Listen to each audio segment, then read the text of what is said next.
Assalamualaikum warahmatullahi wabarakatuh. Selamat pagi dan salam sejahtera bagi kita semua. Perkenalkan, saya Dwi Irnawati, dosen program studi manajemen retail, Fakultas Ekonomi Universitas Bojonegoro. Pada kesempatan ini, saya akan mendemonstrasikan proses pembelajaran pada mata kuliah bisnis riset, khususnya materi pertemuan ke-12, yaitu bisnis analitik, bisnis intelijen, dan artificial intelligence dalam bisnis riset. Sebelum memasuki kegiatan pembelajaran, izinkan saya terlebih dahulu menjelaskan secara singkat rencana pembelajaran semester atau RPS yang menjadi pedoman pelaksanaan perkuliahan. Nah, mata kuliah bisnis riset ini membahas konsep, prinsip, dan metodologi penelitian bisnis yang digunakan untuk mengidentifikasi, menganalisis, dan menyelesaikan berbagai permasalahan bisnis secara ilmiah, baik di bidang operasional, keuangan, strategik, pemasaran, perilaku konsumen, maupun di bidang bisnis lainnya. Materi meliputi identifikasi masalah dan riset gap, kajian pustaka, penyusunan kerangka konseptual, dan hipotesis. Nah, desain penelitian, teknik sampling, pengembangan instrumen penelitian, pengumpulan dan analisis data, serta penyusunan proposal penelitian bisnis. Oke, mata kuliah ini dirancang untuk membekali mahasiswa dengan kompetensi dalam merancang, melaksanakan, menganalisis, serta menyusun penelitian bisnis yang mampu memberikan solusi terhadap berbagai permasalahan organisasi secara ilmiah dan berbasis data. Adapun capaian pembelajaran lulusan atau yang sering kita sebut CPL, bisnis riset ini yaitu ada 3 poin. Yang pertama kaitannya dengan menguasai konsep manajemen retail, pengendalian internal, serta pengembangan dan evaluasi bisnis maupun berpikir kreatif, inovatif, dan adaptif dalam menghadapi dinamika pasar retail. CPL kedua yaitu mampu menyusun rencana strategis dan merekomendasikan kebutuhan bisnis retail secara komprehensif serta mengembangkan strategi efektif untuk meningkatkan kualitas layanan dan profitabilitas bisnis secara berkelanjutan. CPL yang ketiga yaitu menguasai konsep perencanaan strategis, analisis kebutuhan bisnis, manajemen layanan, dan peningkatan profitabilitas dalam bisnis retail. Oke, setelah ada CPL, kemudian akan diturunkan ke CPMK, gitu ya. CPMK yang pertama yaitu mampu menganalisis berbagai permasalahan bisnis sebagai dasar penyusunan penelitian ilmiah. Kedua, yaitu mampu merancang desain penelitian sesuai dengan kaidah metodologi ilmiah. Kemudian yang ketiga yaitu mampu mengembangkan instrumen penelitian yang valid. Yang keempat yaitu mampu memilih teknik analisis data sesuai karakteristik penelitian. Dan yang terakhir yaitu mampu menyusun proposal bisnis secara ilmiah. Untuk mencapai tujuan tersebut, pembelajaran ini dirancang menggunakan pendekatan outcome-based education atau sering kita sebut yaitu OBE yang berpusat pada mahasiswa atau sering kita sebut yaitu student centered learning. Oke, strategi pembelajaran ini mengintegrasikan case method, research based learning, serta diskusi kolaboratif sehingga mahasiswa tidak hanya memahami konsep tetapi juga mampu menerapkannya dalam menyelesaikan permasalahan bisnis yang nyata. Pada pertemuan ke-12 ini, fokus pembelajaran diarahkan pada pemanfaatan bisnis analitik, bisnis intelijen, dan artificial intelligence sebagai pendekatan yang modern dalam mendukung proses penelitian bisnis serta pengambilan keputusan yang lebih efektif. Nah, sebagai bagian dari implementasi research-based learning, studi kasus yang digunakan pada pembelajaran ini diadaptasi dari hasil penelitian yang saya lakukan mengenai pengembangan bisnis intelijen berbasis machine learning. Hal itu didukung untuk efisiensi pengelolaan persediaan dan prediksi hasil tangkapan pada tempat pelelangan ikan. Meskipun ya objek penelitiannya itu berasal dari sektor perikanan, tapi konsep yang dipelajari itu bersifat universal dan sangat relevan dengan bidang manajemen retail, khususnya dalam pengelolaan persediaan, peramalan permintaan, dan pengambilan keputusan berbasis data. Penilaian pembelajaran ini dilakukan secara otentik melalui observasi aktivitas mahasiswa, analisis studi kasus, diskusi kelompok, presentasi, serta refleksi pembelajaran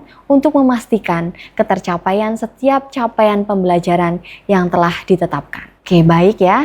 Setelah memahami capaian pembelajaran, strategi pembelajaran, dan asesmen yang akan digunakan, selanjutnya kita akan memasuki kegiatan pembelajaran pada pertemuan ke-12 ini melalui studi kasus dan analisis dashboard bisnis intelijen, sehingga mahasiswa akan berlatih untuk mengolah data, menginterpretasikan informasi, serta menyusun rekomendasi sebagai dasar pengambilan keputusan bisnis. Terima kasih. Mari kita mulai pembelajaran. Wassalamualaikum warahmatullahi wabarakatuh. Assalamualaikum warahmatullahi wabarakatuh. Waalaikumsalam warahmatullahi wabarakatuh. Oke, gimana kabarnya hari ini teman-teman? Baik ya, setelah minggu lalu kita ketemu ya, kita ketemu lagi hari ini. Semoga nanti hari ini diberikan kelancaran. Sebelum kita mulai, silahkan untuk ketua kelas memimpin berdoa terlebih dahulu. Silahkan. Sebelum mengawali perkuliahan pada pagi hari ini, mari kita berdoa menurut agama dan kepercayaan masing-masing. Berdoa mulai.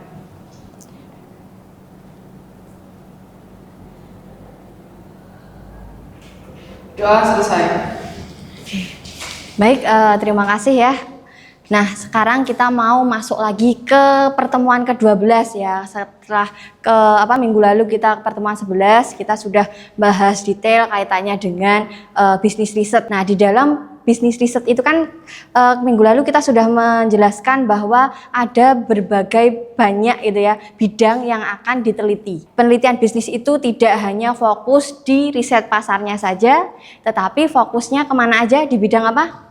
Bisa keuangan, bisa pemasaran, bisa supply chain-nya, bisa gitu ya, operasionalnya bisa gitu kan. Nah, untuk yang minggu ini kita akan lebih fokus lagi bahas kaitannya dengan business analytics, kemudian business intelligence, dan juga artificial intelligence dalam bisnis riset. Nanti sebenarnya CPMK kita itu apa? Nanti teman-teman di sini targetnya harus bisa ya menjelaskan bisnis analitik, harus tahu apa sih bisnis analitik itu, terus fungsinya buat apa. Yang kedua, nanti teman-teman juga harus paham kaitannya dengan bisnis intelijen, kemudian artificial intelligence, setelah itu menganalisis dashboard. Jadi nanti saya akan mencontohkan ada salah satu dashboard, kemudian teman-teman bisa menganalisis. Yang terakhir, nanti teman-teman harus bisa memberikan rekomendasi. Selanjutnya kaitannya dengan akar masalah dalam ekosistem bisnis. Nah, kalau kita bahas bisnis, yang teman-teman ingat itu apa?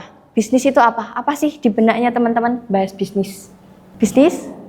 Usaha, oke ya. Nah, usaha bisnis itu lingkupnya luas. Nah, dalam dunia bisnis itu nanti kita nggak akan jauh-jauh konsumen itu pengennya gimana. Nah, itu kan naik turun gitu ya. Karena terkait sama preferensi atau selera. Selera masyarakat itu kan beda-beda. Oh, ternyata di Bojonegoro sukanya itu pedes. Oh, ternyata kalau orang Jogja sukanya manis. Nah, itu beda-beda gitu ya. Jadi nanti penelitian bisnis di Bojonegoro akan berbeda dengan penelitian bisnis di Jogja. Kemudian kaitannya dengan persediaan itu terbatas. Kenapa terbatas? Karena kadang pengusaha itu nggak tahu. Kalau misalkan mau memperkirakan stok ya hari ini atau bulan ini atau tahun ini itu berapa, itu nanti ke depannya itu berapa. Nah, itu belum tahu, makanya kenapa persediaan itu terbatas. Kemudian kaitannya dengan harga. Nah, kalau kita bicara harga itu kan tidak stabil kan, naik turun gitu kan. Harga telur sekarang coba berapa? 23. Ada yang bilang 21. Sebelumnya lagi itu malah pas mahalnya itu berapa? Sampai 26, sampai 30. Kemudian dengan harga yang fluktuasi kayak gitu kan, pengusaha itu kan akan mikir gitu ya. Berarti ini saya harus bagaimana nih supaya bisa sustain ya. Kemudian kaitannya dengan keputusan nih. Nah, muncul keputusan berbasis intuisi. Wah, berarti kalau misalkan nanti hari raya saya harus memperbanyak. Ini dong stoknya. Nah, ini kan basisnya basis intuisi. Nah, nanti intuisi itu tidak bisa hanya dipakai untuk memprediksi di masa mendatang itu kita mau menghasilkan stok berapa. mau nyetok berapa sih di gudang supaya tidak kehabisan atau kelebihan stok. Nah, di sini kita akan membahas kaitannya data. Data mentah itu tidak memiliki makna sebelum ditransformasi. Jadi, walaupun di perusahaan itu banyak data, ada data konsumen, ada data stoknya gitu ya. Oh, kalau yang produk A itu stoknya segini, produk B segini, sampai produk Z misalkan ya. Ada datanya. Tapi kalau itu tidak diolah, itu ya hanya sekedar data. Ya, data mentah yang tidak bisa difungsikan. Nah, makanya dari data itu supaya menjadi informasi yang tadi datanya campuran gitu kan. Nah, itu harus bisa pengusaha itu harus paham kaitannya dengan bisnis analitik, bisnis intelijen dan juga artificial intelligence. Jadi harus tahu. Kenapa kok harus tahu itu? Karena nanti perannya adalah menganalisis data. Oh, ternyata kalau produk A ini itu kok stoknya banyak ya dan jarang keluarnya. Berarti nanti kan harus mikir, oh berarti produk A ini nggak pernah keluar dong. Sehingga nanti dari perusahaan itu harus bisa berpikir karena nanti akan memberikan keputusan atau rekomendasi. Nah, dari data nanti akan muncul informasi ketika sudah tadi kan sudah dipahami dulu toh, BA itu apa, BI apa, AI itu apa kan gitu. Nah, kemudian diolah jadi informasi.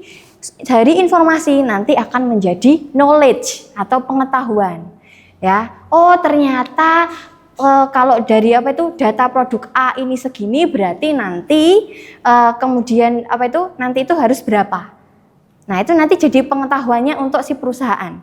Ya, itu nanti ada pembantunya. Pembantunya apa? Bisa bisnis analitik, bisa bisnis intelijen dan juga artificial intelligence. Karena itu dari ketiga ini harus terintegrasi. Nah, analitik itu menganalisis. Ada data dianalisis, ya. Kalau bisnis intelijen itu lebih ke visualnya, ya. Nanti akan saya sampaikan lebih lanjut. Dari knowledge-nya ini tadi, nanti akan jadi decision atau keputusan. Oh, ternyata ini disebabkan karena ini. Muncullah suatu keputusan. Nah, sekarang kita masuk ke bisnis analitiknya. Nah, di sini bisnis analitik itu sebagai mesin pemecah masalah berbasis data. Jadi kan tadi di perusahaan itu kan banyak data kan? Banyak data tapi tidak diolah percuma. Makanya di sini muncullah ada namanya bisnis analitik. Dari nanti ada muncul berbagai masalah, kemudian nanti dideskriptifkan. Maksudnya deskriptif ini itu nanti macamnya bisnis analitik. Ada 4. Ya, yang pertama itu dari deskriptif. Nah, biasanya ini kaitannya dengan apa yang telah terjadi. Dilihatnya dari mana? Kalau pertanyaannya itu apa yang telah terjadi? Bisa dilihat dari laporan penjualan bulan lalu atau laporan penjualan tahun lalu. Yang kedua itu fokusnya ke diagnostik. Nah, diagnostik ini nanti ada kaitannya pertanyaan misalkan gini, mengapa hal tersebut terjadi? Nah, berarti kan kita harus tahu penyebabnya.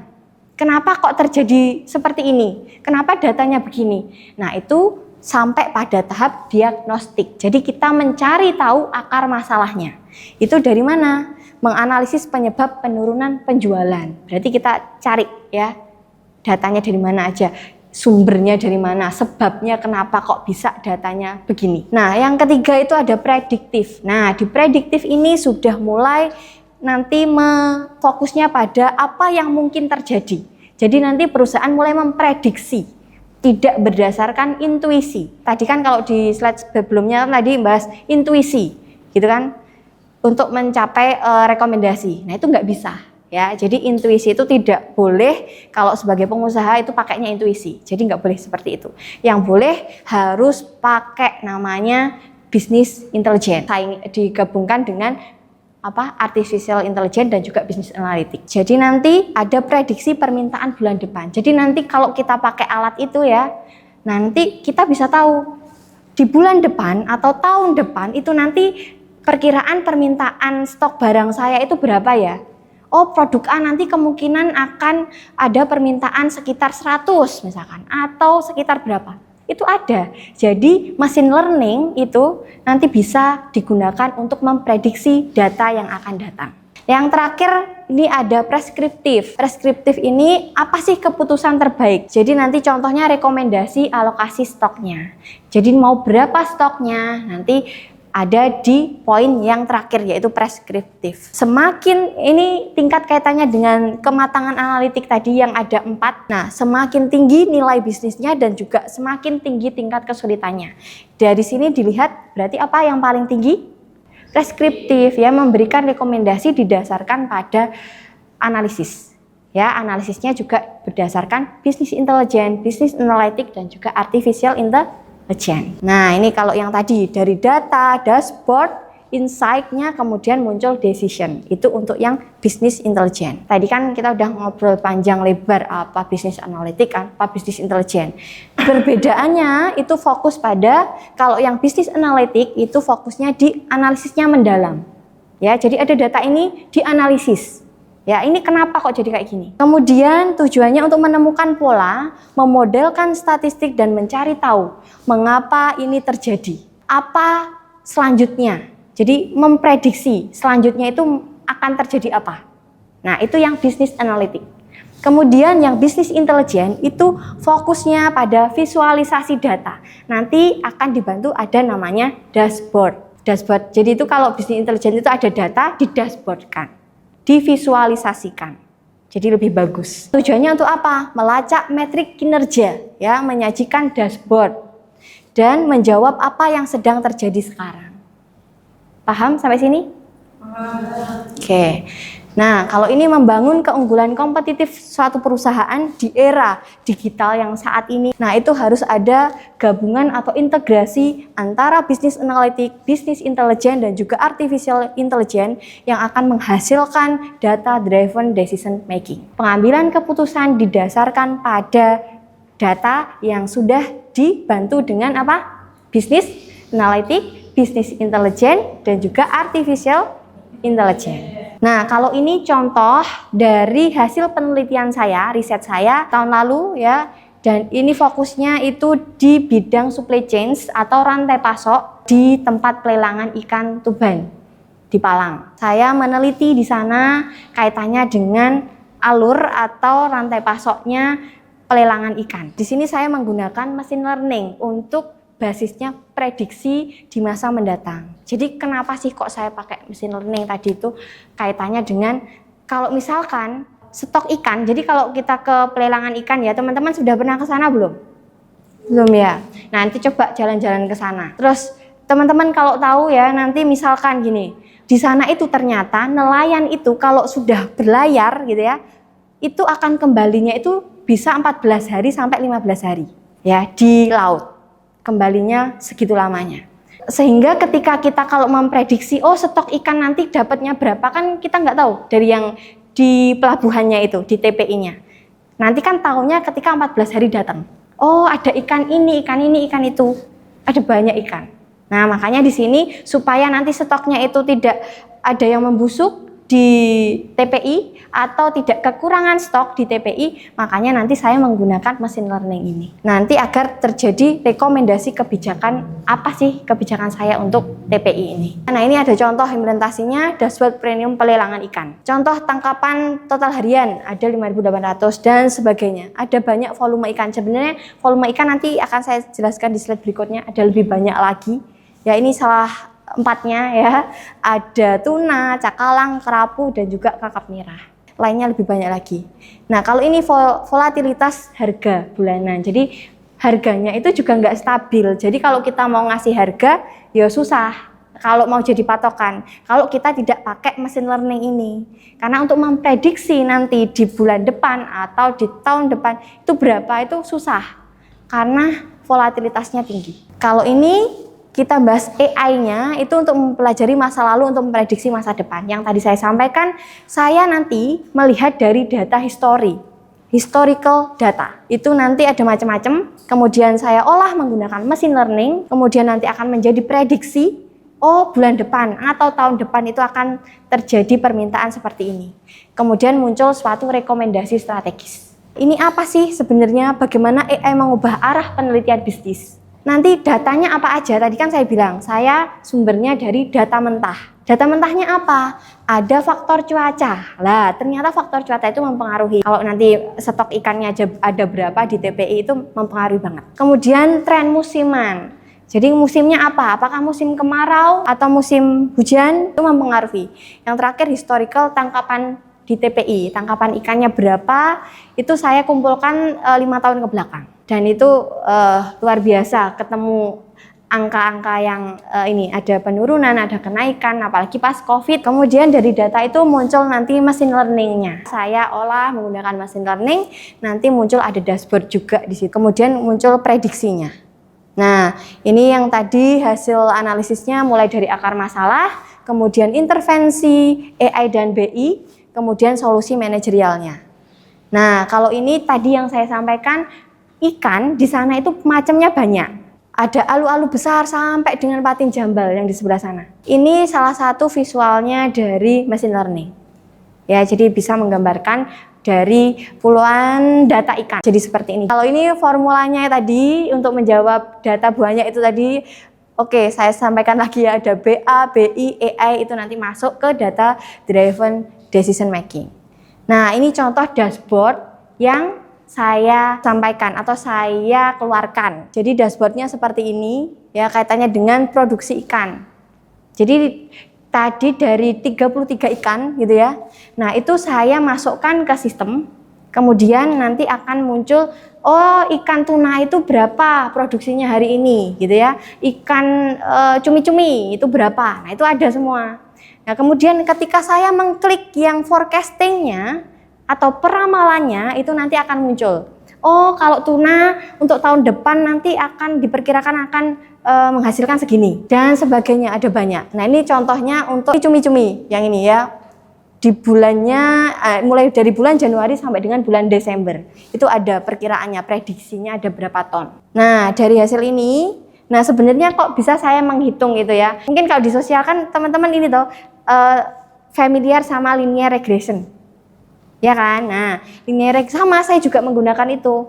Ya, machine learning tapi menggunakan linear regression. Ya, nanti di situ akan menghitung ya RME-nya berapa ya dan sebagainya dengan rumusnya ini. Nah, kemudian ada hasilnya, hasil analisis dari yang sudah saya teliti, ternyata muncul ya implementasi data driven untuk di sistemnya itu harus ada gitu ya. Ternyata di sana itu nelayan itu kalau dikasih data ya nggak tahu, yang tahu itu adalah dari TPI-nya itu yang pengelola. Nah, kalau misalkan saya memberikan dashboard ini, nanti yang akan mengolah adalah pengelolanya. Oh, ternyata nanti segini, karena yang ngatur nanti dari pengelola TPI Palang. Oke, nah dari fakta menuju strategi yang lebih panjang. Ini mulai dari data, kemudian bisnis analitiknya itu pemrosesan data terstruktur, bisnis intelijennya itu adalah dashboard yang tadi saya tampilkan, kemudian AI-nya itu prediksi akurat dan otomatis. Jadi nanti dashboardnya itu bisa otomatis real time, karena nanti di situ juga akan ada pengaruh cuaca, ada harga, ada juga kaitannya dengan tangkapan. Jadi nanti real time. Oh, kalau bulan ini berapa ya? Nanti ada. Nah, hasilnya nanti akan ada efisiensi rantai pasok. Jadi ketika nanti ikan itu keluar dari TPI Palang, mau kemana aja, apakah ke BMI, apakah ke pengecer yang lain yang jual di pasar-pasar itu, atau ke pengelola ikan yang lain. Nah, itu nanti jelas ya. Oh, nanti ke sini sekitar berapa persen, nanti ke sini berapa persen. Sekarang saya mungkin mau tanya. Saya Bu, apa fungsi mesin learning dipakai untuk pelelang ikan? Oke, baik, pertanyaan yang bagus ya. Fungsinya apa mesin learning gitu ya. Tadi yang sudah saya jelaskan itu kaitannya dengan gini. Mesin learning itu bisa dipakai untuk prediksi. Kalau kita misalkan nih dari data-data yang sudah terkumpul, nah itu nanti akan diproses menggunakan bisnis intelijen, itu menggunakan mesin learning. Nah, rumusnya tadi ada yang sudah saya sampaikan bahwa nanti pakai rumus itu untuk logistiknya atau regression linearnya, kemudian dari data itu muncul dashboard. Di dashboard itu nanti akan muncul prediksi. Prediksi misalkan nih di tahun depan itu nanti di bulan Januari itu akan ada berapa ton ikan. Misalkan ikan tuna berapa, ikan cumi-cumi berapa. Nah, itu akan muncul di situ. Fokusnya untuk memprediksi. Oke, terima kasih. Kemudian, nah di sini saya lanjut ke studi kasus ya. Jadi, teman-teman di sini sudah lihat ini ada data ini ya. Bisa membaca? Bisa. Coba gimana ini maksudnya? Data ini apa? Nah, itu ketika ada data persediaan yang turun, kemudian ada data permintaan naik, maka data harga itu menunjukkan bahwa harga tersebut itu fluktuatif atau naik turun. Oke, bagus ya. Nah, jadi dari ini gambar ini sudah terlihat jelas bahwa persediaannya itu turun dan permintaannya itu naik. Oke, fluktuasi harganya fluktuasi. Kemudian di perusahaan dia akan terjadi krisis. Apa krisisnya? Stock out gap. Oke, terjadi kesenjangan ya, stock out gap ya. Jadi kalau di perusahaan itu nanti ternyata kok stoknya sedikit gitu ya, tapi permintaannya banyak. Makanya nanti dari sisi perusahaan itu mau memenuhi kebutuhan konsumen kan susah karena stoknya nggak ada. Makanya agar menghindari hal-hal seperti itu ada namanya tadi business intelligence, business analytic dan juga artificial intelligence gitu. Jadi fungsinya untuk itu. Di sini teman-teman kan tadi sudah tahu ya ada data, dasar banget datanya. Nah, itu nanti teman-teman dibentuk kelompok. Ada tim business analysis, ada tim supply chain manager dan juga ada tim BI. Tim BI itu business intelligence. Nah, oke, tadi sudah masih ingat kan gambarnya? Oke. Nah, sekarang saya mau tanya untuk yang kelompok 1, yang tim business analyst. Izin menjawab, menurut kami perusahaan tersebut kekurangan stok. Jawaban yang bagus ya. Jadi kaitannya dengan perusahaan kurang memprediksi stok barang. Oke, sekarang masuk di tim kedua, tim supply chain manager. Kaitannya dengan data tadi yang sudah ada, yang saya tampilkan tadi, teman-teman di sini bisa menganalisis dari sisi manajer supply chain. Analisisnya apa? Bisa dijelaskan? Oh, izin menjawab, Bu. Mungkin dari masalah tersebut itu sebelumnya kan pasti perusahaan sudah memprediksi bahwa stok contohnya di bulan depan akan kekurangan. Nah, dari situ perusahaan bisa menganalisis bahwa kita harus menambah stok untuk bulan depan. Jadi sehingga bisa mengurangi keterlambatan stok yang tersedia di gudang ataupun bisa memenuhi kebutuhan yang ada di pasar. Seperti itu, Bu. Oke, terima kasih jawabannya sangat bagus ya. Jadi nanti perusahaan di sini harus memprediksi ya. Jadi untuk bulan depan berapa, tahun depan berapa. Nah, dan itu pakai analisis ya. Analisisnya bisa pakai business intelligence, business analytic sama artificial intelligence. Oke, nah sekarang kita masuk ke tim yang ketiga, yaitu tim BI tim ya. Silahkan, mungkin analisisnya dari tim ketiga ini gimana? Dari data yang tadi sudah ditampilkan. Izin menjawab, Bu, dari tim kami harus memakai machine learning untuk memunculkan dashboard sehingga memudahkan. Itu nanti dapat memprediksi data-data di kemudian hari ya, apakah itu bulan depan, apakah itu tahun depan, itu bisa. Yang penting nanti tadi kan teman-teman sudah saya sampaikan bahwa harus ada data mentahnya. Dari data mentah kita proses pakai machine learning, kemudian nanti akan memunculkan prediksi. Dari prediksi nanti akan muncul ada decision atau rekomendasinya. Gitu ya. Oke, nah ini integrasi dari ekosistem analitiknya. Ada business analytic nanti muncul insight-nya, kemudian business intelligence itu muncul visibilitasnya atau visualnya, kemudian artificial intelligence itu adalah prediksinya. Dan ketiganya itu saling berinteraksi, gitu ya. Muncul namanya data driven decision. Sampai sini teman-teman ada yang ditanyakan? Kalau tidak, di sini saya sebagai penutup, saya akan sampaikan bahwa penelitian bisnis itu bukan sekedar mengumpulkan data saja ya. Jadi data mentah itu kan percuma kalau tidak diolah gitu ya. Jadi harus menghasilkan solusi berbasis data untuk mendukung pengambilan keputusan. Jadi harus apa? Harus ada business intelligence, business analytic, dan juga artificial intelligence. Nanti akan menghasilkan decision making. Yang dapat saya sampaikan, nanti teman-teman jangan lupa, berarti minggu depan sudah harus mempresentasikan laporan bisnis risetnya. Dimulai dari sekian yang dapat saya sampaikan pada pagi hari ini. Apabila ada kurang lebihnya, saya mohon maaf. Wassalamualaikum warahmatullahi wabarakatuh. Waalaikumsalam warahmatullahi wabarakatuh.